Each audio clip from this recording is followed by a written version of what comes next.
Ils sont champions, ces Français, champions de l'animation cinématographique, des talents qui s'exportent. L'école des Gobelins à l'honneur ce soir dans Bouge la France, à l'occasion de la sortie des Lascars dans les salles obscures. Le chiffre du jour, celui du nombre de demandeurs d'emploi.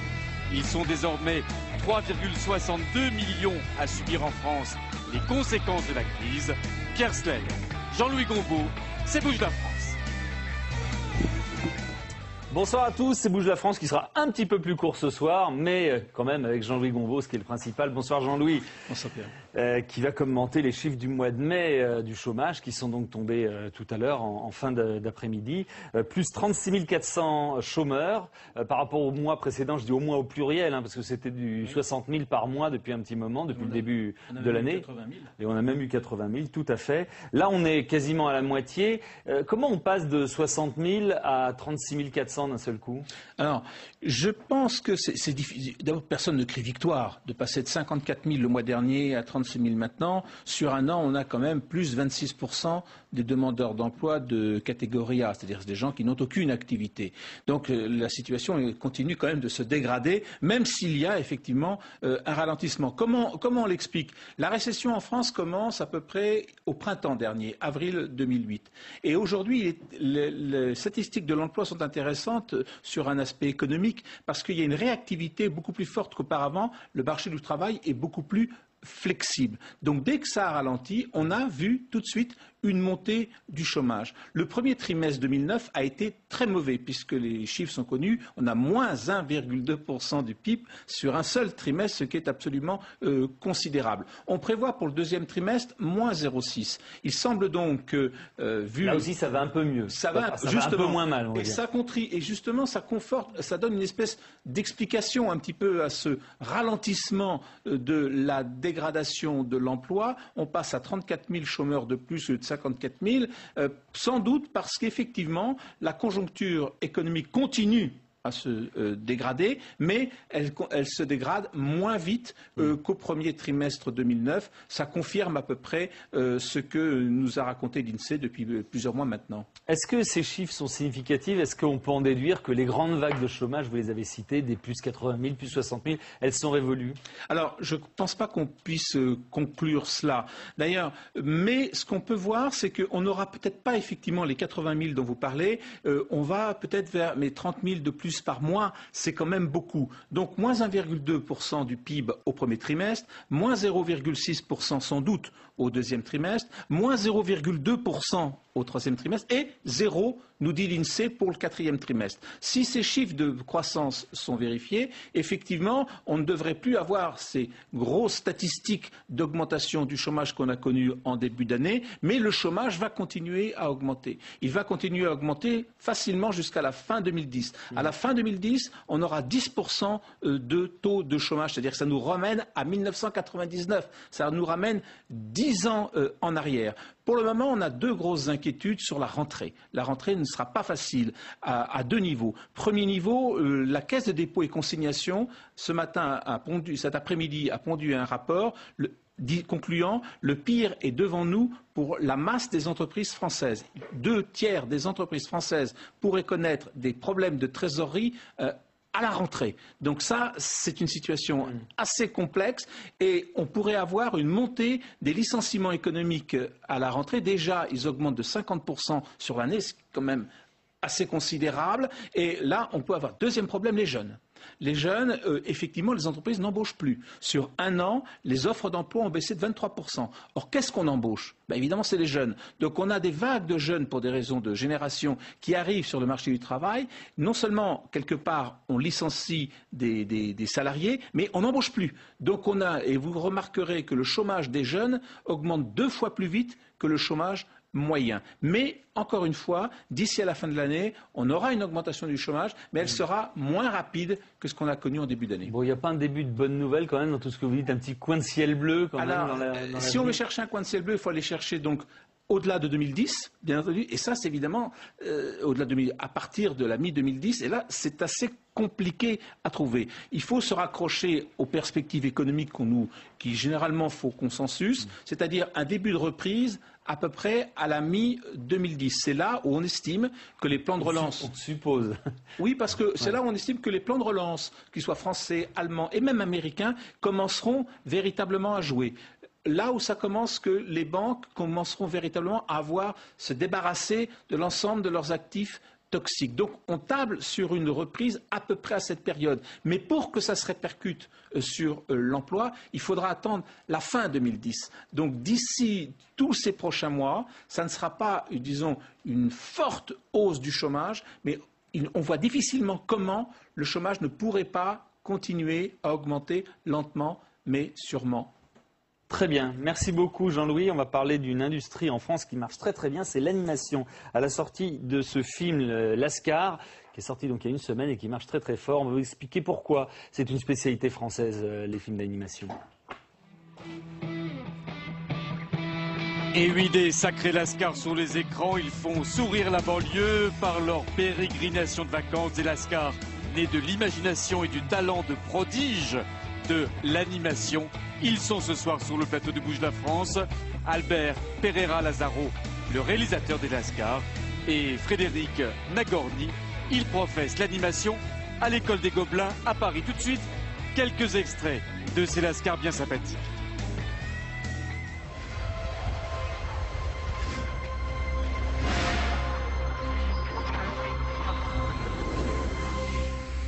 C'est quoi déjà ton blaze? C'est Tony Merguez, comme la saucisse. Vous avez vos billets?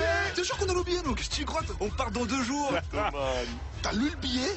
Svanto Vlico, au soldat à vie. Merde. On vous enverra des photos. C'est où? C'est du pote à moi. Je suis pas comme tous ces glandeurs là qui partent se faire cuire le cul à Santo Rico. Justement, je pars là-bas la semaine prochaine. Hein? T'as gagné. Je m'occupe de tout. Hey, mais touche ta mère, toi. C'est quoi ces conneries merguez là? Oh, j'y crois Laisse-moi te moindre de crème à bronzer, car ta peau... Voilà, ces Lascars sont sortis depuis le 17 juin, donc ça fait une semaine. Bonsoir à tous les deux. Et Albert Pereira Lazaro est l'un des 2 réalisateurs, hein, vous êtes 2 là-dessus. Ça marche très très bien, on en est à plus de 250 000 entrées, c'est ça C'est ça, à ce jour à peu près. Ouais. Donc on va gentiment vers le million sans problème, ce qui est quand même... On allait dire, c'est remarquable pour un film d'animation, mais c'est entré dans les mœurs en fait. Ce qui n'est pas rentré dans les mœurs, c'est que pour une fois, en fait, on se retrouve avec un film sur un fond urbain qui n'est pas avec des animaux qui parlent. Donc ça, c'est pas trop encore rentré dans les mœurs. C'est-à-dire que le fait que l'animation, le dessin animé, ne soit pas uniquement pour les enfants, ça a un petit peu de mal à rentrer dans la tête des gens, mais voilà, on commence à y arriver tout doucement, quoi. Alors l'intérêt, c'est qu'on n'a pas besoin d'assurer les acteurs, ça c'est pratique. Mais cela dit, il y a une distribution de voix phénoménale. Vous avez été chercher des acteurs, Vincent Cassel, Yann Kruger, Omar Efred et plein d'autres, Gilles Lelouch, etc. Pourquoi être allé chercher des stars, alors que bon, a priori, on n'a pas besoin on s'en fiche que ce soit des stars, puisque on ne les voit pas, ce sont juste leurs voix. Pourquoi on va chercher ces voix-là? Nous, on est allé chercher. Enfin, la différence avec Lascar, c'est que ça n'est pas du doublage. C'est-à-dire que le film, on a mis 3 ans pour le fabriquer. Et en fait, on les a enregistrés il y a 3 ans, quoi. Il y a 2 ans et demi. C'est-à-dire on n'a pas fait l'animation et ensuite, par exemple, sur des voix américaines, sur des comédiens américains, et ensuite en leur demandant de venir essayer de se caler sur quelque chose, sur une performance qui a déjà été faite. C'est vraiment, pour eux, c'était un challenge. Ça fait partie des rares exemples, en fait, en France et en Europe. Enregistré les voix avant. Tout à fait. Comme un feuilleton radio, quoi. Exactement. C'est-à-dire qu'ils avaient rien. On leur avait montré leur dessin. On a dit à Vincent Cassel, tiens, regarde, tu vois, tu vas t'appeler Tony Merguez et puis tu as cette tête avec un gros menton et puis un bob sur la tête. Et donc ils étaient en studio, ils jouaient la comédie en studio. C'est ça. Et vous avez mis ça en boîte et derrière vous avez commencé. Et ensuite, voilà, c'est là que commence le gros du travail, la traversée du désert pendant 2 ans et demi. Mais alors c'est quoi le boulot d'un réalisateur là-dedans? Alors j'imagine bien qu'il y a toute la partie graphique dans laquelle vous intervenez, mais est-ce que vous êtes déjà intervenu sur la façon de jouer? Parce qu'un réalisateur, il dirige ses acteurs. Est-ce que vous les avez dirigés oralement? Bah ouais, tout à fait. C'est-à-dire qu'on a fait, une fois qu'on s'est rencontrés et que tous ont donné leur accord pour faire le film, on a fait des lectures. C'est-à-dire qu'on leur avait donné bien sûr le scénario, ils l'ont lu, ils ont fait des commentaires, on a fait des lectures et ils ont fait des propositions en disant bah tiens, non, par exemple pour les personnages féminins, Lascar c'est quand même un film qui a été écrit par un groupe de mecs quand même. Ouais. Donc voilà, l'apport féminin a été précieux pour ajuster des choses et pour qu'on ait des finesses quoi auxquelles nous on n'aurait pas pensé. Et donc une fois qu'on a fait ces lectures, et ben lorsqu'on les a enregistrées, il y a de la direction de comédien, c'est-à-dire qu'on fait des prises, et puis il y a des choses qui vont, des choses qui vont pas, on reprend, on essaye, on fait des variantes, les comédiens proposent. Et le dessin après c'est 3 ans. Effectivement, ouais. Ouais, tout à fait. Pour arriver à ce résultat. Alors, un peu plus Frédéric de- Nagorny est professeur d'animation, entre autres à l'école des Gobelins. Alors, on dit que vous êtes le pape de l'animation en France. Et vous êtes prof dans cette école-là. Vous en sortez. Est-ce que vous l'avez eu comme élève? Oui, je l'ai eu comme élève. Oui, absolument. Ouais. Et tout petit déjà, il était déjà Ah bien... oui, je crois qu'il était. Oui, il était accro. Oui. Ouais. Vous avez vu le film, j'imagine? Alors en fait, je l'ai pas vu. C'est incroyable. Je suis allé à Annecy et en fait, je suis rentré un petit peu avant la présentation, quoi. Mais j'ai vu les bandes annonces et puis je connaissais la série aussi avant. Et puis on s'est croisés au laboratoire avec Claire. On s'est croisés plusieurs fois. Ouais. Alors, il va aller le voir bientôt. Ah il va aller le voir il a demain, intérêt, je oui. crois. Il a- Ouais. Ah. Pour les spectateurs lambda, l'animation, c'est on n'appelle même pas ça l'animation, on dit les dessins animés, on appelait ça les dessins animés. Pour les Français, c'est Walt Disney, voilà. Mais j'imagine que maintenant, tout a changé. Qu'est-ce qui a changé exactement depuis cette période-là? Alors, si, ça a beaucoup changé parce que Oui, en réalité, j'en étais aperçu. oui, en réalité, à la fois les techniques se sont développées, les outils numériques se sont développés, à la fois en 2D et en 3D. Donc l'animation dessinée est traitée numériquement aujourd'hui au niveau de la mise en couleur, le travail de tournage en fait. Hein, Mais ça on part est d'un assisté dessin par quand même. ordinateur. Ah oui, bien Il y a sûr. des un dessin à la dessinateurs. main. Ah oui, intégralement. Des graphistes, Ce je sais pas comment film-là on a appelle ça. été dessiné à la main intégralement. Et c'est une des forces d'ailleurs de l'animation. Le fait de dessiner permet une caricature comme on le souhaite, quoi. C'est comment le processus? On voit C'est-à-dire bien. qu'on dessine, il y a un dessinateur qui fait un dessin, et après, qu'est-ce que vous en faites? Il en fait plusieurs, ou c'est vous, ou ce sont les machines qui le démultiplient? Ah non. En 2D, non. En 2D, en traditionnel, hein, on fait tous les dessins. Hein. C'est ça Parce que j'ai l'intérêt. vu que Hein. c'est pour une minute de film, il faut 2000 dessins. Il faut, fonction du nombre de personnes. Ouais, jusqu'à 24 dessins pour une seconde Voilà. d'animation. Voilà, Voilà. ça c'est le Et c'est maximum. ça qui fait la qualité? Pas forcément. Ce qui fait la qualité, c'est le talent en fait du dessinateur, Ouais. de l'animateur. C'est la qualité de mouvement qu'on va insuffler au dessin. Autrement dit, ce qui compte, c'est la qualité de mouvement. De quelle manière l'artiste va choisir de caricaturer tel ou tel mouvement? Quelle va être son interprétation? C'est un travail artistique en fait. Combien il y avait de dessinateurs sur ce film? Si on compte tous les artistes, il y en a une. Je sais pas, il doit en avoir. C'est un petit film, hein, Lascar. Hein. C'est gros et puis ça fait pas mal de bruit, mais ça reste une petite équipe. C'est assez artisanal. C'est un film qui Mais dure 1h30 hein, quand même. Ouais, tout à fait. Mais nous, on s'en est sorti avec environ 80 dessinateurs. Ah oui, tout de même. Voilà. Mais alors, Oui, c'est des je grosses vous équipes, repose la quand même. question. Non, mais ce sont quand même des grosses équipes. Enfin, si on compare ouais, effectivement, c'est pas rien. effectivement à des standards américains qui sont des productions qui sont 30 fois ça n'a plus rien à grosses, voir, ça n'a rien à effectivement, DreamWorks, ça n'a rien à voir. voilà, Steven voilà. Spielberg, etc. Complètement. Alors, je vous repose un peu la question. Votre boulot là-dedans, c'est quoi, vous, le réalisateur? Vous avez dessiné aussi? J'ai dessiné, j'ai fait du storyboard, des prédécoupages, et puis mon travail, c'est un boulot, on va dire, de chef d'orchestre ou chef des armées, voilà, puisque tout le monde a son rôle dans l'animation. Des gens qui sont spécialisés pour dessiner les personnages, d'autres pour dessiner les décors, certains pour faire la couleur des personnages, d'autres pour faire la couleur des décors. C'est vraiment l'armée, quoi. Voilà, chacun sait ce qu'il a à faire, et donc nous on s'assure que tout le monde va bien dans le même sens, quoi. Qu'on est tous en train de faire le même film. Pourquoi il y a ce genre de film, d'animation est en plein essor en ce moment? Qu'est-ce qui s'est passé pour que ça redevienne à la mode? Ce qui s'est passé, c'est qu'il y a eu des succès quand même qui ont bien fonctionné, des films qui ont bien fonctionné depuis Kirikou avec Kirikou la sorcière. Bah oui, je sais pas, on pense à Persepolis par exemple qui a vraiment bien fonctionné aussi.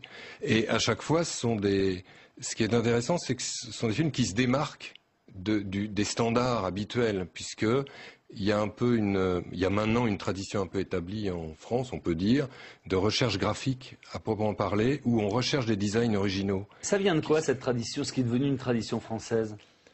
Pourquoi on est fort? Il paraît que l'État a beaucoup investi, aide beaucoup, c'est vrai?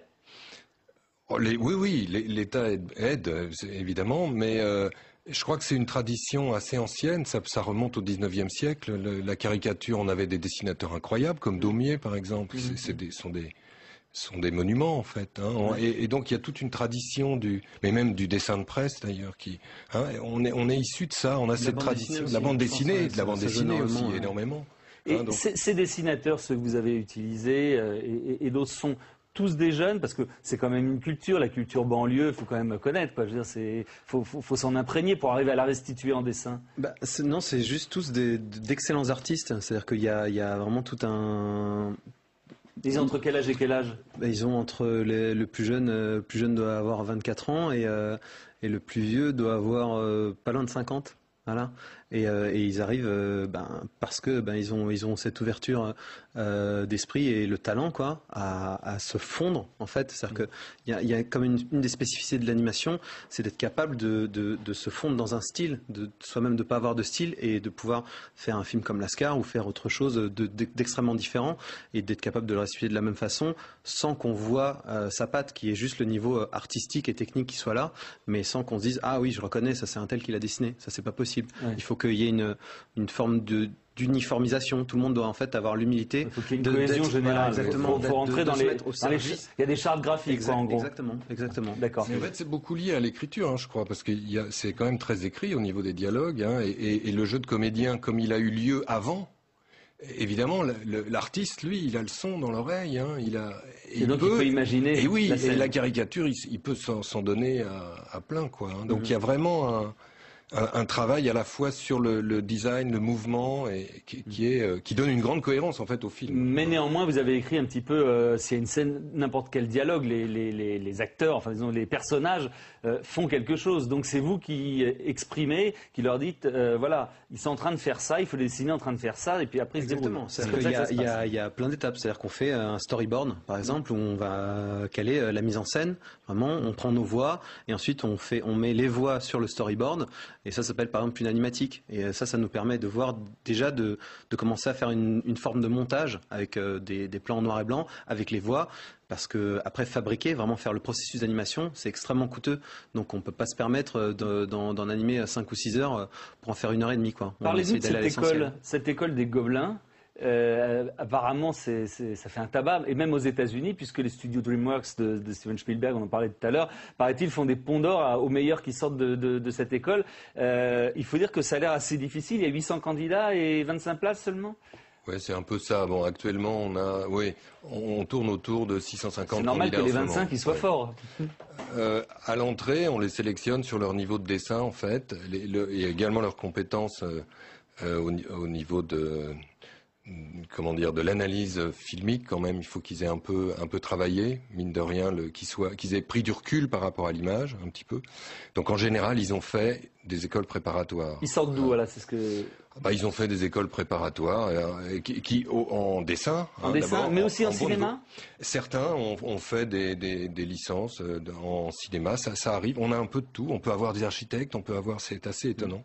Mais il faut qu'ils répondent à un certain nombre de critères, et en particulier que le dessin soit bon, quel que soit leur itinéraire, quoi. Et ils ont quel âge ? Vous les prenez à quel âge et ça dure combien de temps cette école ? Alors en fait, il se trouve que là, le concours vient de se terminer pour l'année prochaine, quoi. Et je crois qu'ils sont un tout petit peu en dessous de 20 ans. Ça doit être 19 ans, 8, quelque chose comme ça. Et donc il y en avait 800, d'années, on va dire. J'imagine sur les 800, il y en a les 90% qui dessinent très très bien. Il dessine. Non, il dessine. Il y en a qui passent. Ouais. C'est-à-dire en France, il y a un problème au niveau de l'enseignement du dessin. Donc, si le dessin est assez peu enseigné comme matière à l'école, si vous voulez. Oui, donc, c'est vrai que c'est pas une matière prioritaire. C'est pas du tout. Donc, évidemment, ceux qui se présentent sont forcément des passionnés de dessin. Donc, ils ont forcément fait du dessin, mais ils ont appris un peu par eux-mêmes, on va dire.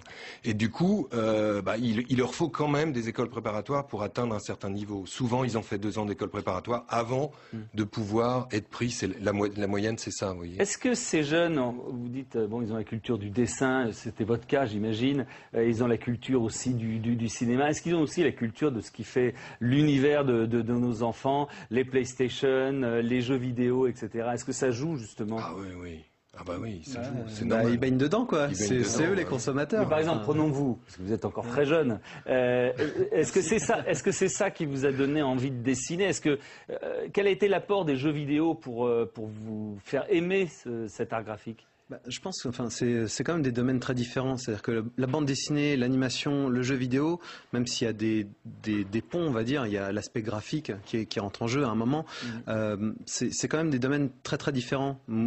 Moi, ce qui m'avait plu dans l'animation, c'est quand j'ai découvert avec des petits films en Super 8 que j'ai vu en fait comment ça se faisait, que je voyais cette espèce de dessin qui était complètement déformé, et lorsqu'on les regardait image par image, et une fois que ça tournait à la vitesse normale, il y avait un mouvement qui était normal, et j'arrivais pas à comprendre comment est-ce que ça se faisait. Il y avait quelque chose de magique là qui me fascinait, et moi c'est mon premier contact que j'ai eu avec l'animation, quoi. Vraiment, ça fait partie des choses qui m'ont marqué quand j'étais petit. Je me suis dit il faut que je sache, faut que je comprenne, faut que j'arrive à faire ça moi aussi, quoi. Il y en a 25 qui sortent chaque année à peu près? À peu près, ouais. Alors ils viennent quoi? Qu'est-ce qu'ils ont comme on parlait du chômage chez les jeunes tout à l'heure avec Jean-Louis Gombault. Qu'est-ce qu'ils ont comme débouché? Eux, c'est un peu particulier. C'est-à-dire que l'école est quand même professionnalisante, donc il faut voir qu'elle est financée en partie par les entreprises. Et donc ils sont assurés de trouver du boulot derrière. A priori, il y a en fin de chaque année, en fait, il y a un jury. Ce sont les entreprises en fait qui viennent et qui mettent des notes aux élèves. Et pour le passage dans l'année supérieure, on tient compte en fait énormément de l'entreprise. Donc c'est vrai qu'à la sortie, en fin de 3e année, le jury de 3e année, les entreprises viennent. On a des entreprises aussi bien françaises que des entreprises anglaises. Et les Américains qui font des ponts d'or au meilleur, c'est une légende ou c'est vrai? Je ne sais pas si c'est des ponts d'or. Ils sont débutants, mais les salaires sont assez élevés, aux États-Unis. Oui. Mais ça, c'est les États-Unis. C'est quoi les salaires d'un dessinateur quand on sort? J'ai pas les chiffres en tête. C'était du style 100 000 € par an aux États-Unis pour les premières années. Ça peut être bon, très bien. Donc, pour toutes les raisons qu'on vous a expliquées, on vous recommande les Lascars si vous n'êtes pas déjà allé les voir. Et c'est vrai que ça marche bien. C'est une autre façon finalement de regarder et de sentir et de vivre ce qui se passe en banlieue. On en parle assez souvent dans cette émission. Sur le ton de la comédie, voilà. Et sur le ton de la comédie. Et ce n'est pas un film pour les tout jeunes. C'est un film pour tout le monde. On recommande à partir de 8-10 ans. Très bien. Ouais. Merci beaucoup à tous les deux. On va se quitter maintenant avec les meilleurs moments de la journée ici au Sénat. Les questions d'actualité, c'était au Sénat. Et puis la présence des anciens sénateurs qui sont devenus ministres, bien sûr. C'était un retour d'une autre façon dans l'hémicycle. Juste après, il y aura un documentaire de Pierre Bonde-Joseph sur les îlots de la République qui retrace les travaux récents de la mission sénatoriale sous l'outre-mer. Vous savez que le voyage du président de la République a commencé aujourd'hui. Pour ne rien oublier, je veux dire qu'on salue Julien Vilquemot, qui est assistant plateau et qui nous quitte aujourd'hui. Il va lui aussi retourner faire des études. Le voilà. On lui souhaite bonne chance. Voilà, Philippe de Sony, qui lui est en place tous les soirs, réalise cette émission. Pierre-Henri Jargon est le rédacteur en chef. Et ce soir, c'était Pierre Genève et Julie Trassard qui se sont occupés de ces sujets et qui m'ont tellement vanté les Lascars que je vais aller les voir demain. Merci beaucoup à tous. À demain. Au revoir. Merci. Au revoir, merci.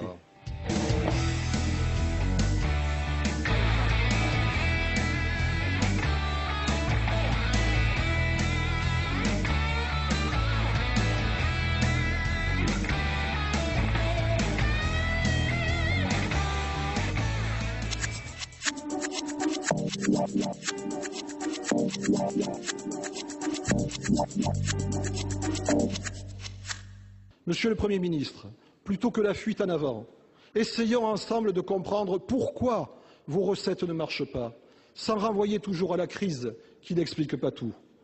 Alors allez-vous enfin organiser un débat de politique générale avec vote pour permettre à la représentation nationale de s'en saisir et engager votre responsabilité à l'Assemblée? Nous avons fait des changements dans le gouvernement, nous n'avons pas changé de gouvernement, ce qui veut dire que nous n'avons pas changé de politique.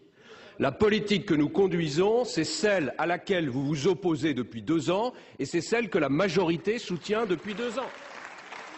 Et dans ces conditions, je ne vois pas de raison de vous faire perdre votre temps en organisant un débat de politique générale qui consisterait à répéter ce que nous avons déjà dit et à solliciter la confiance d'une majorité qui soutient le gouvernement.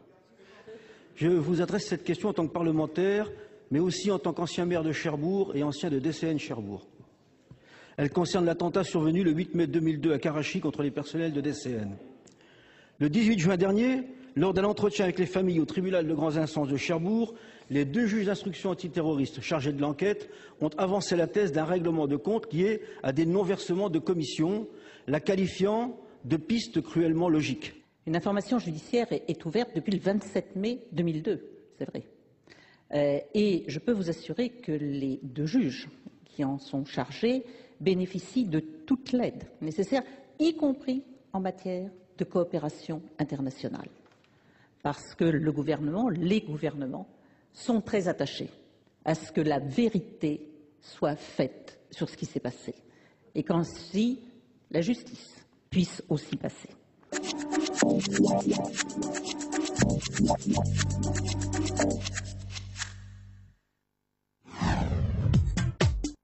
Roselyne Bachelot, la ministre de la Santé, a décidé de s'attaquer à la consommation d'alcool chez les jeunes. Interdiction de vente aux moins de 18 ans, autorisation de la publicité sur Internet. Quel est l'impact de ces mesures? Réponse dans Enjeux d'avenir sur Public Sénat. Une fête sans boire, c'est pas une fête. Un an après la libération d'Ingrid Betancourt, Public Sénat vous propose de revenir sur l'histoire de la guérilla en Colombie. Comment les FARC ont-elles pu constituer une telle force armée? Quelles étaient les conditions de survie des otages dans la jungle? Comment les familles ont-elles vécu ces épreuves? Colombie, les otages du président, un documentaire de Mylène Solois à base d'archives et de témoignages exceptionnels, suivi d'un débat animé par Benoît Duquesne.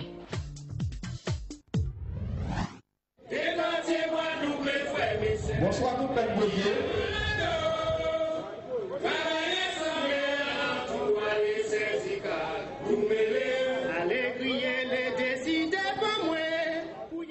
Là, on va pas respecter les enfants du pays là. Là, on va pas respecter le travail à Guadeloupe. Nous avons dit marche.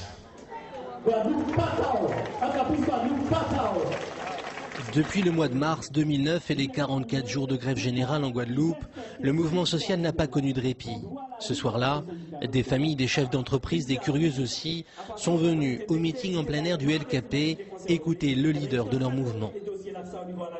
Le feu couvre et même qu'il fait plus que couver, puisque aujourd'hui plus de 20 entreprises sont en grève. Depuis la fin du mouvement initial, la suspension du mouvement initial le 4 mars, il n'y a pas moins d'une quinzaine ou d'une vingtaine d'entreprises qui sont en grève chaque jour.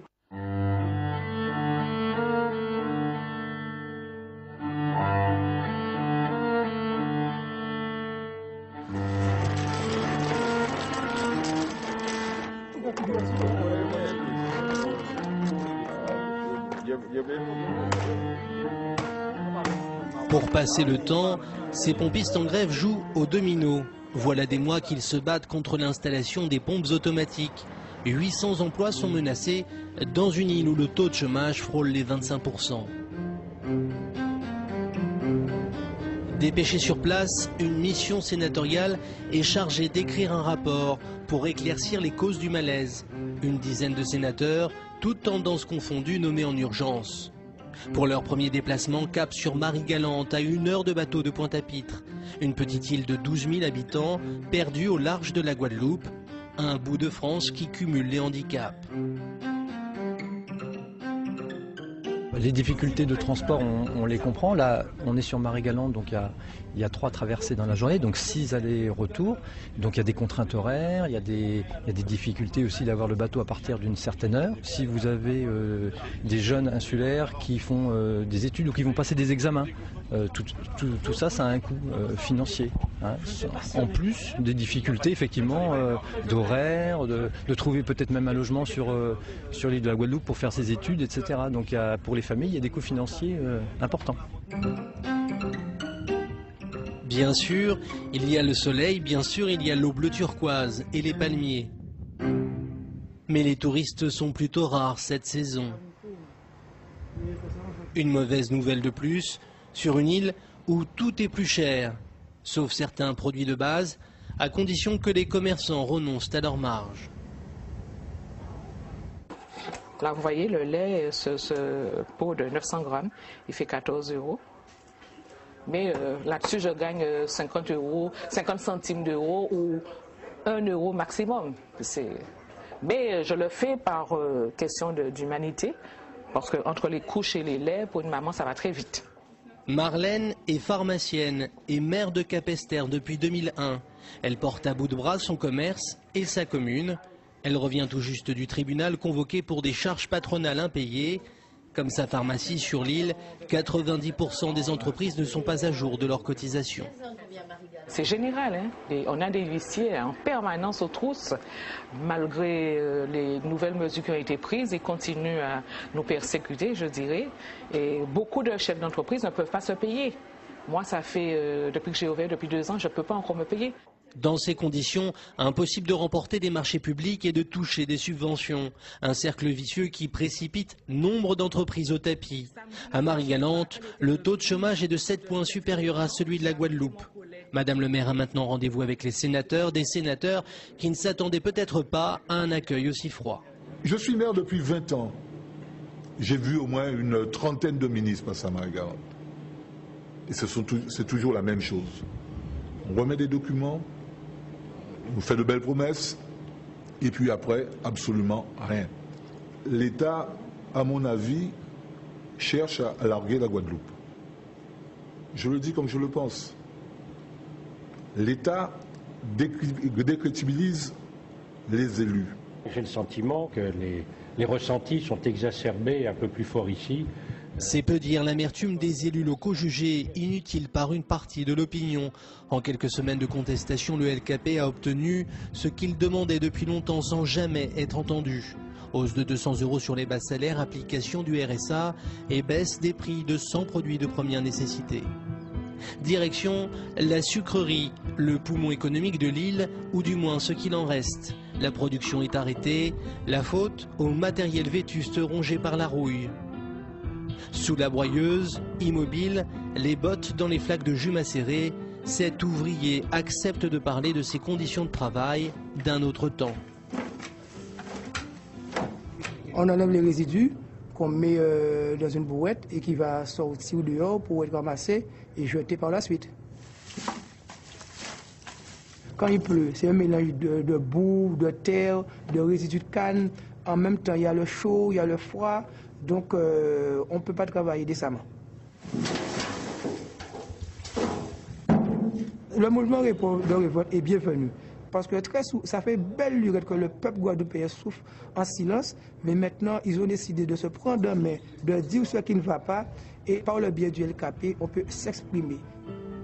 Il était dans la rue comme les autres en mars dernier, derrière les banderoles du collectif contre la profitation. Des tensions sociales doublées de questions identitaires. Élie Domota a réveillé de douloureux souvenirs, ceux d'un passé esclavagiste toujours pas soldé. Qu'on le veuille ou pas, la Guadeloupe est construite sur des rapports de classe et de race directement issus de la période esclavagiste. Au sommet de la pyramide, vous avez les Blancs, les Békés, et puis tous ceux qui sont d'origine européenne. Et en bas de la pyramide, vous avez les Guadeloupéens d'origine africaine et indienne. Et malheureusement, c'est ce qui existe encore aujourd'hui. À tel point que beaucoup de jeunes s'identifient aux sportifs parce qu'ils n'ont pas le choix. Nous n'avons pas accès à certains domaines ou nous ne voulons plus avoir accès à ces domaines-là parce que nous pensons que nous ne pouvons pas y arriver. Dans le bus du retour, le sentiment général dans la délégation est que rien n'est réglé. Depuis le début de la grève, les réservations sur l'archipel ont chuté de 60%. On ne nous a pas encore présenté de vrais projets. On a toujours le sentiment qu'il faut faire plus, qu'il faut apporter plus, qu'il faut mettre des moyens supplémentaires et qu'en final, il faudra bien que quelqu'un le paye. Et je n'ai pas le sentiment que c'est par ce moyen-là que l'on arrivera à nous convaincre ou à convaincre la métropole, parce qu'après, il faut bien passer ces propositions au Parlement, et ça me paraît difficile de passer au Parlement de façon un peu abrupte, des demandes supplémentaires sans avoir une véritable analyse du besoin et sans avoir des projets. La Guadeloupe vit sous perfusion. Poulet, bœuf, lait, légumes, tout est importé ou presque. Le port autonome de Pointe-à-Pitre est la plaque tournante de l'économie locale. Un approvisionnement assuré par un seul affréteur à raison d'un bateau par semaine et au prix fort. Il y a une vraie quasi-concurrence à La Réunion avec quasiment 3 armateurs concurrents qui ne s'en rendent pas trop. C'est 1 300 €. Et La Réunion, c'est plus loin en mer que la Guadeloupe. Et vous, c'est combien? Ben nous, c'est entre 2000 et 2500. Vous nous apprenez que c'est vrai que dans le prix, c'est pas beaucoup, mais seulement pas beaucoup rajouté à pas beaucoup, pas beaucoup rajouté à pas beaucoup, ça fait 10 000 personnes dans la rue. Il y a l'intime conviction qu'on est en train de couillonner les consommateurs des DOM. Voilà. Il y a des marges de grossistes qui sont trop élevées, qui montrent qu'à divers stades, il y a une cascade de pourcentage qui est prise sur le dos du consommateur et qui renchérissent le coût de la vie. Absence de concurrence entre les affréteurs, marge importante des distributeurs. Un autre élément moins connu explique les 35% d'écart entre les prix métropolitains et antillais. C'est l'octroi de mer, une taxe perçue sur les importations par les collectivités locales. Bruxelles veut mettre fin à cette barrière douanière déguisée et quelques sénateurs de la mission y voient le moyen simple de faire baisser la facture des consommateurs. Le jour où on voudra supprimer l'octroi de mer, il est évident qu'il faudra trouver une autre solution, puisque si dans la situation qui est la nôtre, on nous supprime une des possibilités de financement, il est évident qu'on courrait à la catastrophe. Vous voulez bien mettre en place des structures, vous voulez bien donner du travail aux entreprises, mais vous n'avez pas les moyens d'investir, parce que vous n'avez pas l'autosuffisance pour pouvoir mettre votre part dans les investissements qui doivent être réalisés. Devant les caméras de RFO, le débat sur le financement des DOM est lancé. Il y a à peu près un quart des habitants des foyers fiscaux qui supportent l'impôt, alors qu'on estime qu'en principe, il devrait y en avoir plus. À partir du moment où on est propriétaire et où on construit une maison et où il n'y a pas eu de déclaration, donc on ne paie pas d'impôt. Le déficit des collectivités locales est un déficit structurel. C'est-à-dire les donneurs de leçons qui viennent dire il n'y a qu'à augmenter l'assiette fiscale, etc. Je crois qu'il faut dépasser ce stade, il faut reconnaître qu'il y a un déficit structurel. Nous pouvons agir à travers la solidarité nationale. Je crois qu'il y a une image qu'il convient de démystifier, celle qui consiste à dire que nous sommes dans l'assistanat. Je veux dire, c'est loin d'être le cas.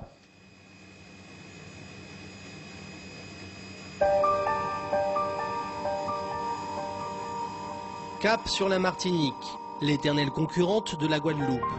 200 km à peine séparent les deux îles, sœurs et voisines. Les pluies torrentielles de la semaine passée ont causé la mort de 2 personnes et coupé l'alimentation en eau potable de plus de 17 000. Il faut maintenant les ravitailler. Il y a 2 ans, il y a eu le cyclone Dean. Dans la foulée, un mois après, il me semble, ils ont eu un tremblement de terre. La période des moussons, enfin la période des pluies, elle est présente chaque année. Puis là, on va dire que l'année est un peu noire. Aux Antilles, il faut composer avec une météo capricieuse.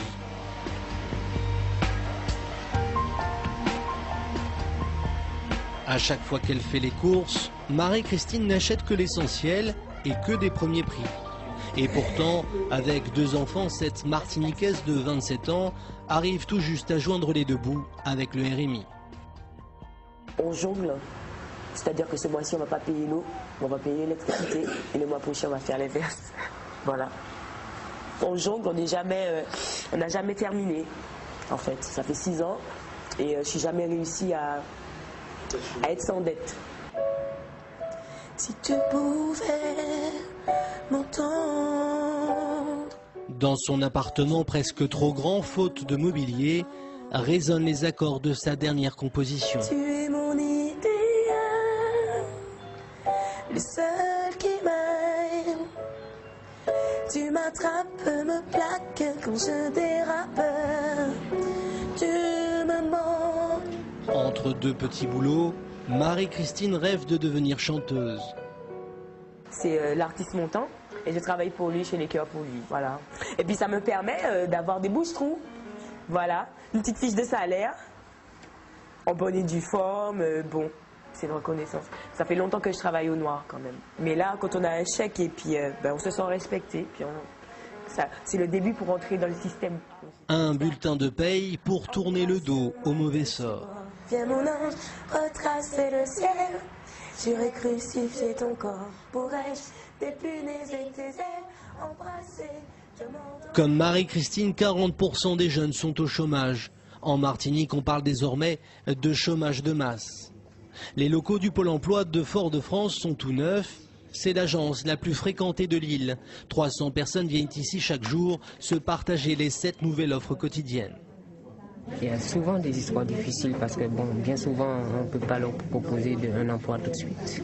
Ils sont en détresse, il y en a beaucoup qui sont en détresse, qui n'ont pas de logement et qui sont au bord du gouffre. Aujourd'hui, il n'y a rien du tout. Vu la pénurie d'offres qu'on a actuellement, je n'ai pas grand-chose à les proposer. Vraiment pas. Sortir de 5 semaines de conflit dans une économie où il y a 80% de très petites entreprises, la problématique de recrutement n'est pas la première problématique des chefs d'entreprise aujourd'hui, c'est la survie, c'est le redémarrage. Donc pour nos demandeurs d'emploi, c'est une situation où nous avons peu d'offres à leur proposer. Elle est loin l'année 2007 et ses 3500 créations d'entreprises, du temps où l'on disait l'économie martiniquaise dynamique. Comme un jeu de quilles, les TPE martiniquaises ferment les unes après les autres.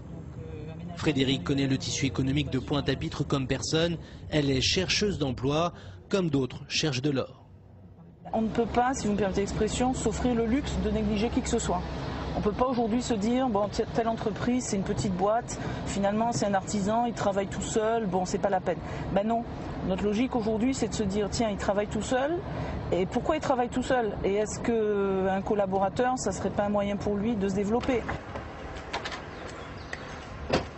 Ce matin, elle a rendez-vous dans une très petite entreprise du bâtiment de 2 salariés. Bonne nouvelle, le patron embauche, mais il n'a pas trouvé le salarié idéal, à la fois maçon et plombier. Qu'à cela ne tienne, Frédéric a le contrat aidé qu'il lui faut. Vous avez un statut où vous n'êtes pas encore salarié de l'entreprise, vous êtes rémunéré par un pôle emploi.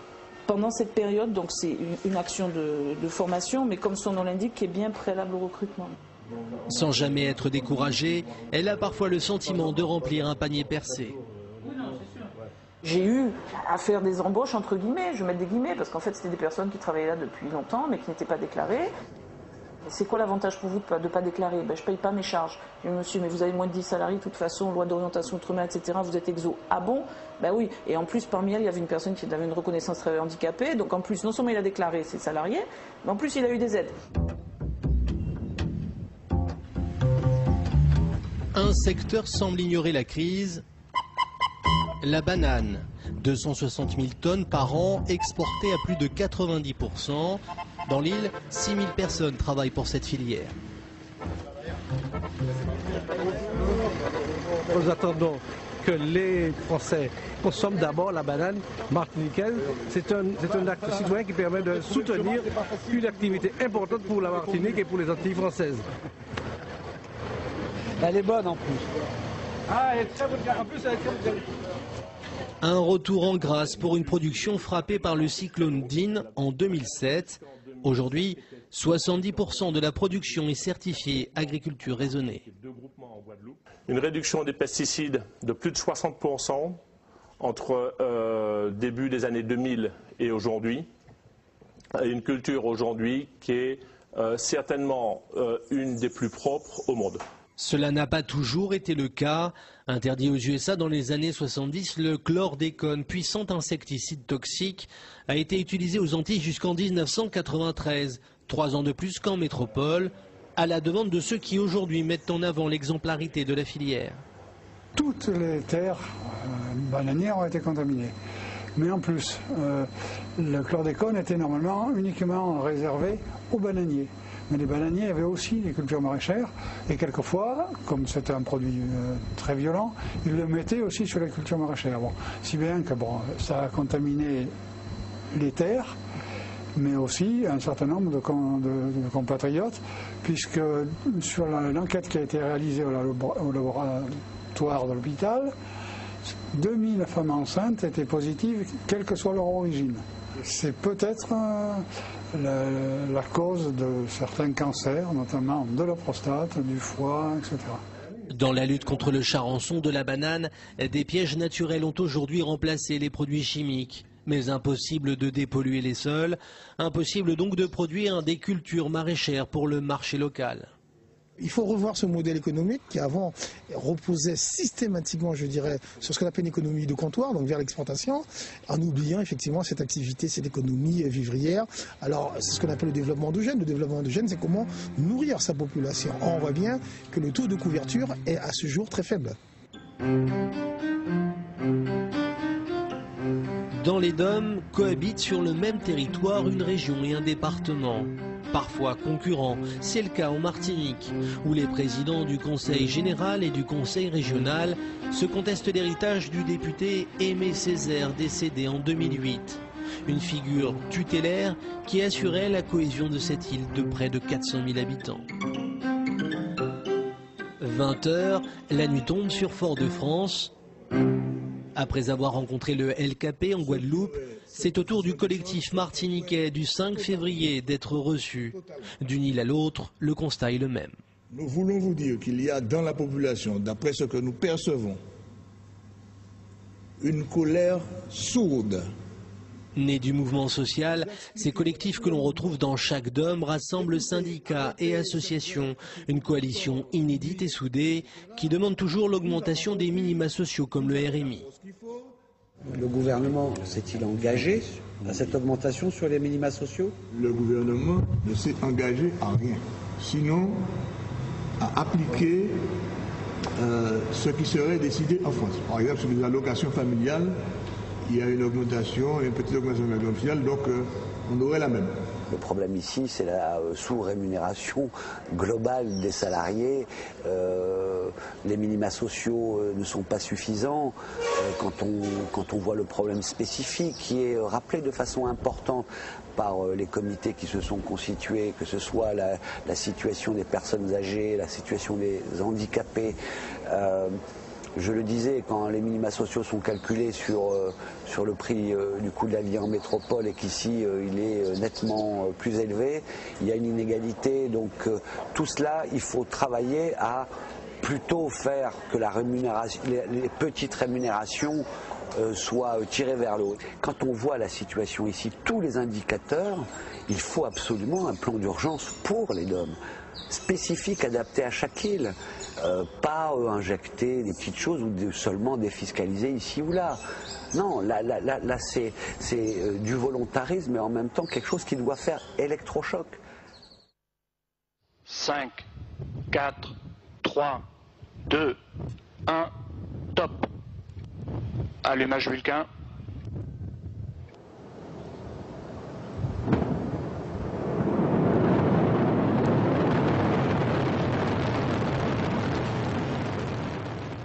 De la Guyane, troisième étape du voyage des sénateurs. Tout le monde connaît Kourou et son centre spatial. Voilà, donc cette salle était activée jeudi dernier au moment de l'opération du vol 188. La délégation a manqué de peu le dernier lancement d'Ariane 5 avec à son bord 2 satellites scientifiques chargés d'observer les origines de l'univers. Avec 29 tirs réussis d'affilée, Ariane Espace est le leader mondial du lancement de satellites. Pour le rester, 2 nouveaux pas de tir sont en construction pour accueillir des fusées russes. Avec l'arrivée de Soyuz et Vega, nous pensons que nous allons pouvoir continuer la montée en cadence des lancements. Donc j'ai dit tout à l'heure 6 lancements Ariane 5 par an, cette année on espère 7. Et une fois que Soyuz et Vega seront là, tous lanceurs confondus, on peut espérer monter à 10, voire même 12 lanceurs par an, 12 lancements par an, c'est-à-dire presque un lancement par mois. C'est la table de lancement qu'on a vue tout à l'heure en zone de lancement. C'est la deuxième table. La prochaine fusée est déjà en assemblage. Intérieurement, chaque sénateur rêve d'un investissement public aussi important sur son territoire. Mais le maire de Kourou est plus nuancé. Est-il normal que nous soyons à la pointe de la technologie? Parallèlement, il y a des zones qui n'ont pas de couverture. On ne reçoit pas la radio, on ne reçoit pas la télévision. Je veux dire que c'est vraiment comment faire un nivellement du développement économique par le haut, Je crois que l'art et l'espace, comme le PS, doivent davantage s'intégrer. Alors maintenant, peut-être ça ne relève pas de la responsabilité d'une entreprise, en particulier l'entreprise commerciale, mais ça relève de la responsabilité de la puissance publique. Je crois qu'il s'agit d'harmoniser le développement économique de la Guyane. Exonération de taxes professionnelles pour le centre d'études spatiales, recrutement local insuffisant, emprise foncière gigantesque. Accueillir sur son territoire une telle entreprise n'a pas que des avantages.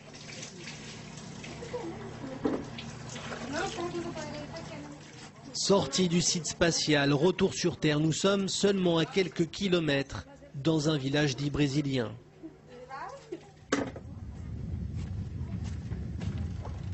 Ces personnes viennent des régions les plus pauvres du Brésil.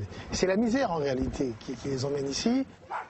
Le contraste est saisissant. 32 familles vivent ici sans eau courante ni électricité, à l'abri des regards et des passages. La dengue, maladie tropicale, touche la plupart des habitants. Ce que je vois le plus ici, c'est des gens malades. Et même l'eau d'ici n'est pas buvable.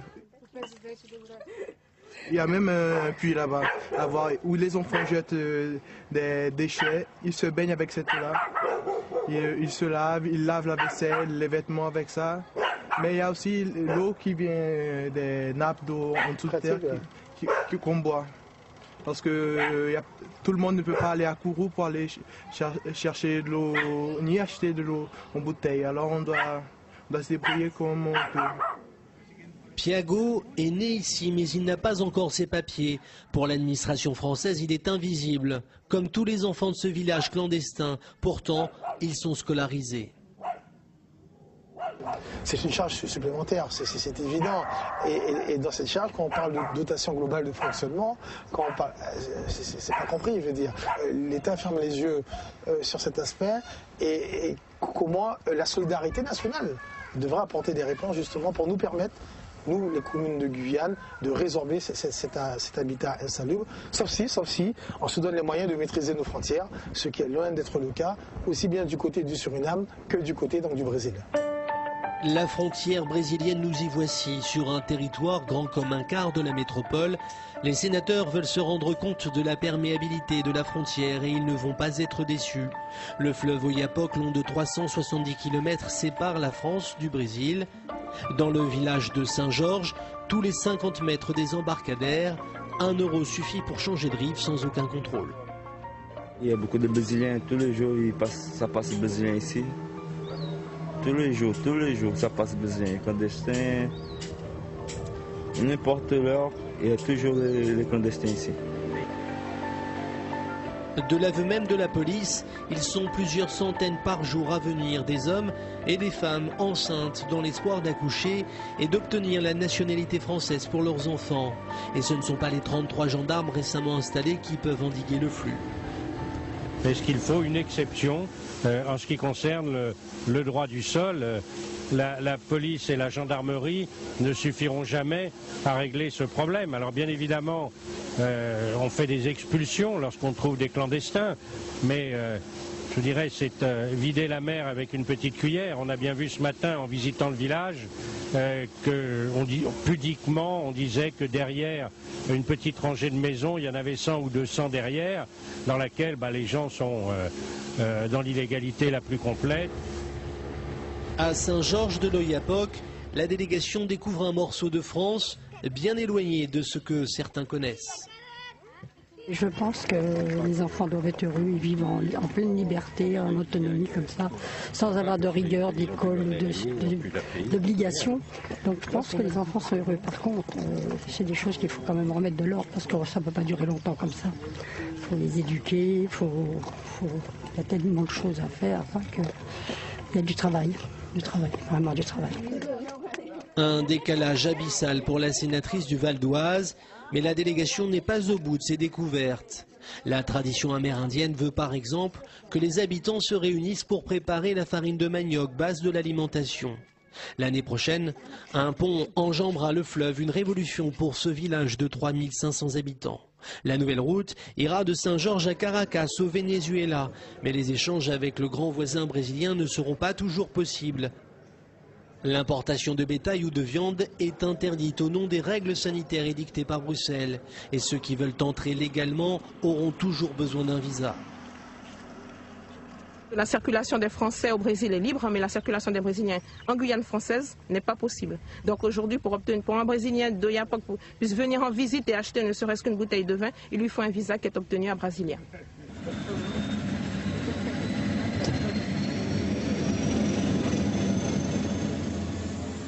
Décollage pour la jungle amazonienne. La forêt primaire recouvre l'immense majorité des 80 000 km² de la Guyane, des arbres à perte de vue. La délégation est attendue dans la plus grande exploitation aurifère du département, à 7 heures de pirogue de la première ville.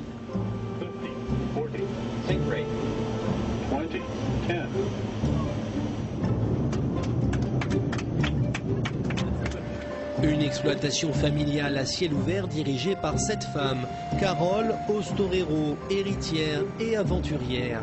Chaque mois, 30 kilos d'or sont extraits de cette carrière. À 20 000 € le kilo, faites le calcul. Ridicule pourtant comparé aux entreprises surinamaises voisines. Ridicule quand on sait que les sous-sols regorgent d'or.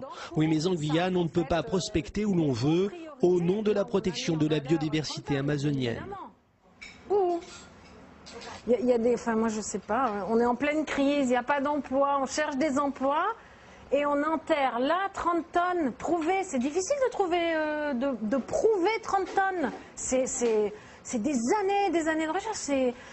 C'est un tel gâchis, moi, c'est impensable. Et en fait, je comprends qu'il faille protéger l'environnement, mais pas au détriment non plus d'une industrialisation, d'une certaine indépendance économique de la Guyane. Il faut un équilibre. Et donc, pour moi, je ne comprends pas. On nous interdit de produire alors qu'on a un prix, l'or qui a triplé, et donc c'est le moment ou jamais. Autour de la table, les arguments font mouche. Aux yeux des sénateurs, le récent schéma minier, élaboré après le Grenelle de l'environnement, apparaît trop contraignant. Qu'à cela ne tienne, s'il faut couper quelques arbres pour extraire le minerai précieux.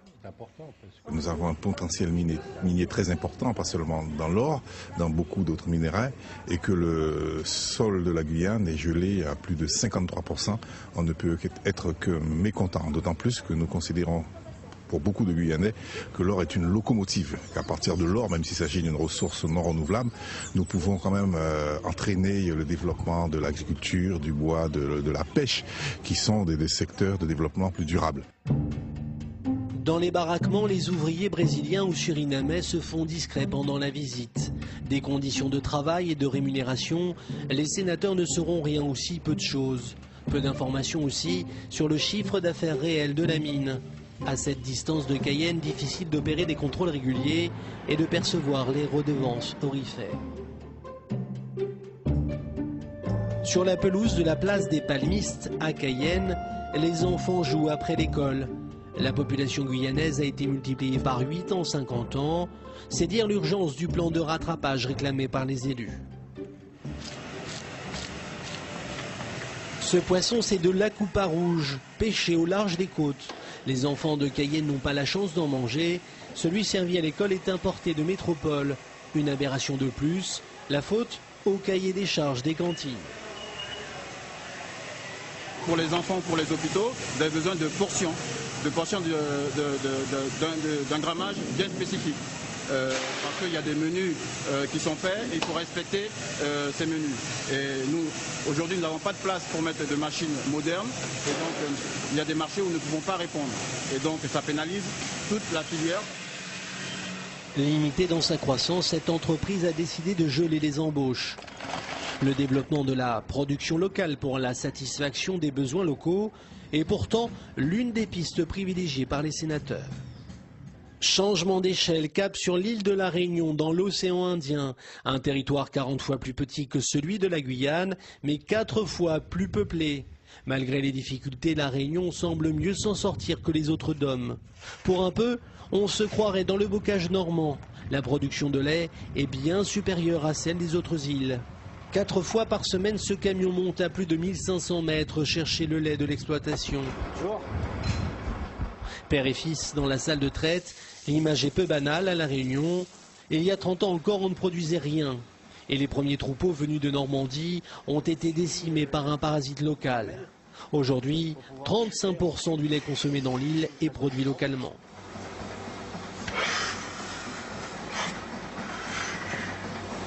On voudrait essayer d'arriver au même niveau que des exploitations métropolitaines, c'est-à-dire 10 000, 11 000 litres par vache et par an.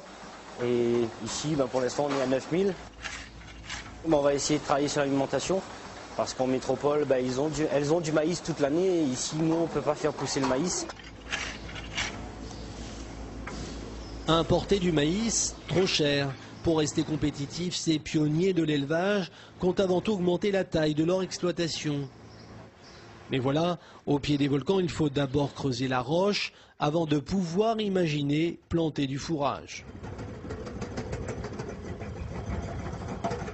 On revient toujours à la même problématique, c'est que le foncier est rare, les surfaces sont insuffisantes, donc il faut essayer d'améliorer les surfaces que nous avons, et ça passe par des travaux très très lourds comme cela. Comme si ces contraintes ne suffisaient pas, 200 000 € de travaux viennent d'être achevés pour recueillir les effluents. Dans l'île, c'est à ce jour la seule exploitation aux normes européennes, des normes contraignantes pour une filière en pleine expansion. Quand aujourd'hui vous construisez un poulailler, c'est une clinique, c'est plus un poulailler. Est-ce que l'économie locale vous pouvez faire ça en métropole quand vous faites 500 000 poulets, mais pas quand vous faites 20 000 poulets. Aujourd'hui les normes c'est quoi? Nous on a fait une usine de l'Urcopa à La Réunion. Les silos fonctionnaient bien, tout marchait bien. Et puis il y a eu l'explosion d'un silo à grains en métropole. Et les normes sont sorties, il faut être à 25 mètres de l'usine, le silo. Nous, on est à 23,50 mètres, on a fermé un silo qui nous a coûté 8 millions. Vous paralysez la production, vous tuez l'initiative. Nous devons pouvoir mettre en place des normes. L'État français doit pouvoir mettre en place des normes adaptées dans les RUP, c'est 4 RUP. Sinon, on va crever. On va crever le ventre plein de subventions qu'on n'arrive pas à digérer.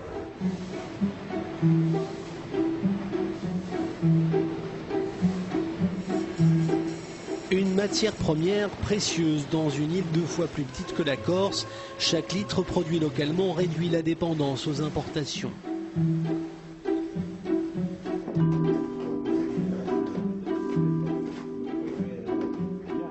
Est-ce que ça revient plus cher de produire ici le lait que d'importer de la poudre? Pour savoir si vraiment vous avez intérêt à développer au maximum la production laitière ou si c'est une facilité d'importer de la poudre.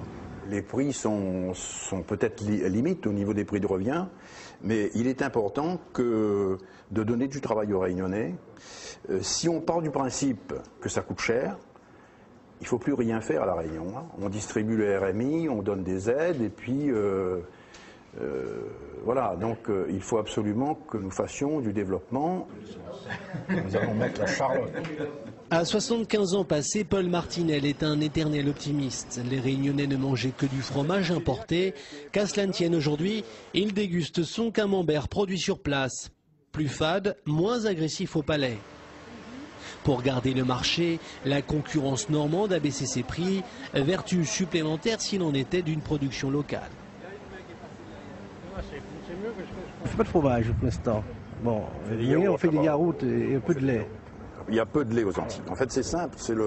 La Réunion produit plus de 20 millions de litres de lait. On est à 23 millions de litres de lait cette année. Et les Antilles, la Martinique produit 700 000 litres à peu près, 600 000 litres de lait à peu près. Voilà.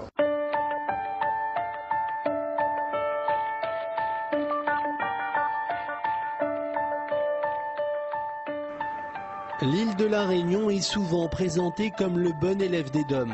En 2007, le taux de croissance a flirté avec les 4%, et même si le chômage reste élevé, la vie sur l'île semble moins dure et les antagonismes sociaux moins crispés qu'ailleurs.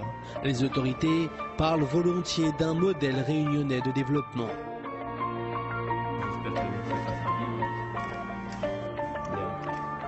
Il n'y a pas de racisme à Réunion. La Réunion est exemplaire. Je recevais tout à l'heure une école primaire et il y avait tout. Il y avait des CAFRE, c'est-à-dire des Noirs, il y avait des jeunes d'origine chinoise, il y avait des jeunes d'origine indienne, il y avait des jeunes d'origine métropolitaine, d'origine européenne, d'origine malgache, d'origine africaine. Tout ça fait que ce mélange intercommunautaire, tout ça fait que tout cela vit en harmonie, crée une ouverture d'esprit. On se marie maintenant entre les communautés religieuses et je dirais que l'attachement à la France dont je parlais tout à l'heure, à la République et sans employer le grand mot à la laïcité ici, c'est le ciment intercommunautaire. Tête d'épingle dans l'océan Indien, la Réunion doit composer avec ses 2 volcans, dont un toujours en activité. Une géographie accidentée qui rend la circulation sur l'île chaotique. Impossible par exemple de traverser l'île de part en part, et la route côtière est souvent coupée par les coulées de lave et les éboulements. La route des Tamarins pourrait bien changer la donne. Il n'y a pas d'embouteillage, ça roule, moins de stress.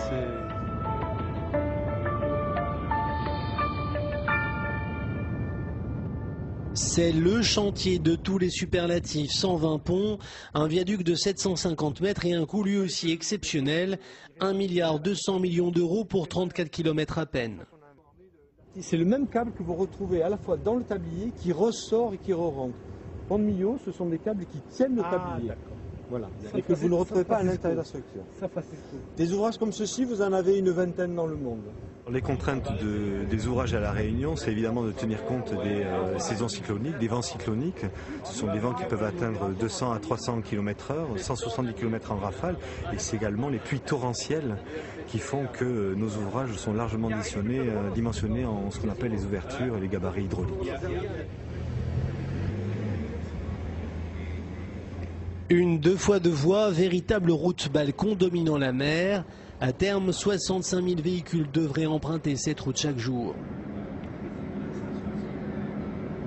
Eh bien, il y a 9 ans, lorsque j'étais venu, le président Vergès nous avait indiqué qu'il comptait faire cette route. Et c'est très agréable de revenir 9 ans après, de voir qu'elle est réalisée. 34 km, ça coûtait 1 milliard d'euros. 3 fois plus que coûte une autoroute normale. Si on compare avec la Guyane, hormis un projet européen tel que le spécial, il n'y a pas d'investissement aussi lourd. Pour traverser une crique en Guyane, on ne sait pas financer ça.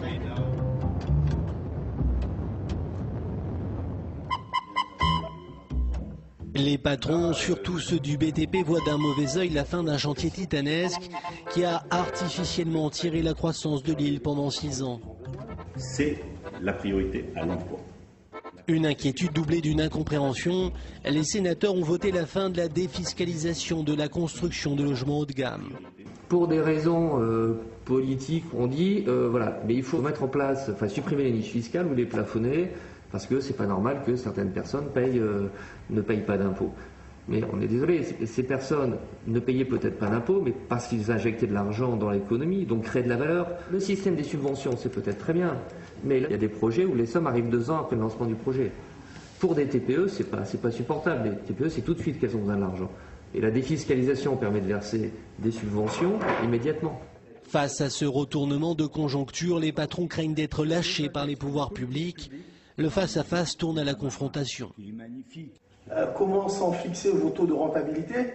Est-ce qu'il n'y a pas quelque chose à revoir en termes de répartition de cette richesse? Car malheureusement, nous constatons une forte corrélation entre des communautés qui détiennent le pouvoir d'achat, le pouvoir économique, et d'autres communautés qui sont laissées à la traîne, et notamment donc, la CAF. Est-ce qu'il n'y a pas quelque chose à refonder peut-être que de systématiquement dire qu'il faudrait peut-être développer davantage ou exonérer davantage telle ou telle filière d'activité économique? Il n'y a pas de problème à ce niveau-là, si je peux me permettre, monsieur le sénateur. Mais ici, on vit très bien, de ce point de vue-là, les uns avec les autres. Quelle place je serais supposé laisser à la population noire dans un projet? Dire ça me choque. C'est un Deniam qui a une vraie transculturalité dans la société rayonnaise. Il y a une expérience de vivre ensemble, mais il faut faire vraiment attention. Il y a le racisme qui est encore présent. C'est que lorsque je dis ça, c'est que je me base sur mes recherches, c'est que j'ai constaté lors de ma recherche sur la délinquance juvénile, c'est que 90% de la population carcérale sont d'origine cave. C'est-à-dire les caves sont des personnes qui sont des descendants d'esclaves et des descendants d'engagés afro-malgaches. Et c'est de même lorsque on regarde tous les problèmes sociaux qu'il y a, ça touche principalement des personnes noires.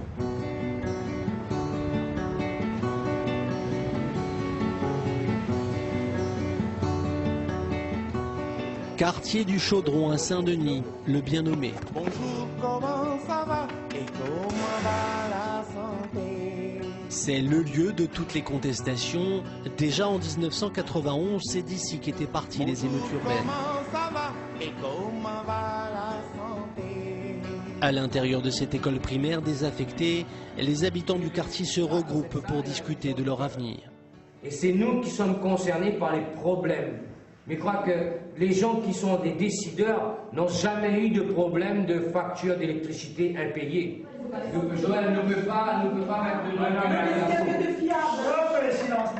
de... Le ton est enfiévré, l'organisation des débats parfois brouillonne, mais tous pointent le grand malaise social qui abîme le plus grand nombre. Sur l'île, un foyer sur deux vit en dessous du seuil de pauvreté, avec au plus 800 €. On va montrer la route des Tamarins, le tram-train, c'est beau. Et moi, est-ce que demain, j'aurai les moyens de passer sur la route des Tamarins? Est-ce que j'ai une voiture? J'ai les moyens de me payer une voiture, de payer l'essence? Et là aussi, je crois que tout ça, c'est pour faire rêver. Mais le Réunionnais, il ne rêve pas les yeux ouverts. Moi-même, je me sens que pour moi aussi, ça va être la même chose. À la table ce soir-là, Damien est venu témoigner avec ses mots de son désarroi. À 16 ans tout juste, ce lycéen porte un regard sombre sur l'avenir. C'est peu dire quand on sait que 9 jeunes sur 10 de la cité sont au chômage. J'ai peur de tomber dans l'alcoolisme, dans la toxicomanie, la peur de ne pas trouver un travail, un logement. J'ai peur de vivre dans la précarité, voilà. En quelques semaines, le mouvement social a réveillé les consciences aux dépens de politiques dépassés et délaissés. Bonjour, bonjour, bonjour, bonjour, bonjour, bonjour, bonjour. La Réunion côté face ressemble peut-être à ça. Malgré les efforts de réhabilitation, la commune de Saint-André compte encore des cases insalubres comme celle-ci. Ici, entre les tôles, vit une famille de 12 personnes venues de Mayotte. En attendant un hypothétique logement social, l'association créole Momon Papalela leur vient en aide. C'est des gens qui ont un très très faible revenu, puisqu'ils bénéficient à eux deux de 430 € par mois pour vivre. Là, il faut savoir que pour louer cette maison-là, ils payent 750 € par mois. 750 € par mois, c'est la réalité. Et ils sont obligés de le faire parce qu'ils n'ont pas accès aux logements sociaux. Arrivé il y a 10 ans pour faire des affaires, Patrick Savatier a tout abandonné pour consacrer son énergie aux plus démunis. Et ils sont nombreux dans ce quartier populaire. Donc là, on va faire le tour, on va continuer à klaxonner pour prévenir les gens.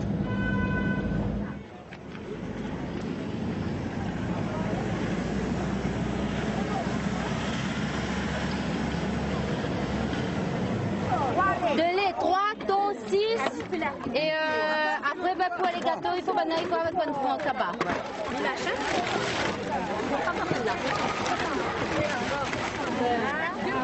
Diversifier un petit peu le sac. Passe par ici. Voilà. Quelques boîtes de haricots, des packs de lait, des biscuits pour les enfants. Ces images, les sénateurs occupés ailleurs ne les verront pas. Une scène digne des pays du tiers-monde. C'est des pansements sur des plaies sans cesse renouvelées, c'est des pansements sur une gangrène. Une gangrène, ça se guérit pas, on coupe une jambe, on coupe un bras. C'est ce qu'on est en train de faire ici. J'ai honte d'être là. Je suis en même temps que humilié d'être ici. 1, 2, 3, et 4. Je cherche une boîte de conserve là-bas. Difficile pour les sénateurs, souvent élus locaux des DOM, d'être à la fois jugés partis et de pointer les échecs de politique qu'ils ont eux-mêmes élaborés. La mission DOM est au grand complet pour écouter l'exposé du président de la région Paul Vergès, le frère jumeau de l'avocat, grande figure politique locale. À 84 ans, il plaide pour le développement durable d'une île où les ressources sont plus nombreuses qu'il n'y paraît. Depuis 1785, date de la construction de la première sucrerie, la canne est l'une des principales ressources de l'île. 200 ans plus tard, elle n'a pas livré tous ses secrets. Ses coupeurs sélectionnent les plants les plus résistants. Cette jeune ingénieure agronome pilote les recherches. Issues de croisement, les nouvelles variétés qu'elle a plantées sont pleines de promesses. Parce qu'en fait, ce qu'on broie, c'est les tiges usinables. Donc vous voyez là, on a déjà plus d'1 mètre de tiges. Cette variété qu'on espère pouvoir planter commercialement d'ici 1 an ou 2 nous apporte à peu près 40% de tonnage en plus parce qu'elle a un grand nombre de tiges au mètre carré. Elle a des tiges qui sont très hautes, donc pour faire du haut tonnage, c'est ce qu'on recherche. Sur une île où chaque mètre carré de terre agricole est très convoité, la productivité à l'hectare est essentielle. 200 millions de tonnes de canne à sucre sont récoltées chaque